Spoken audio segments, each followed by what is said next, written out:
Խաղաղություն ձեզ։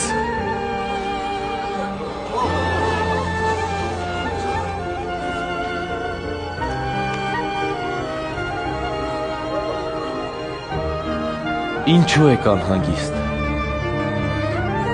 Ինչու են ձեր մտքում կասկածներ ծագում։ Նայեք ձեռքերիս եւ ոտքերիս, համոզվեք, որ ես եմ։ Շոշափեք ու տեսեք։ Ոգին մարմին ու ոսկորներ չունի, իսկ ես ունեմ։ Ահա այս բաների մասին էի խոսում, երբ դեռ ձեզ հետ էի։ Թե պետք է կատարվի Մովսեսի օրենքում, մարգարեներում եւ սաղմոսներում իմ մասին բոլոր գրվածը։ Ահա այս է գրված. Մեսիան պետք է չրջրվի եւ երրորդ օրը հարություն առնի։ Նրա անվամբ ապաշխարություն եւ մեղքերի ներում պետք է քարոզվի բոլոր ազգերին։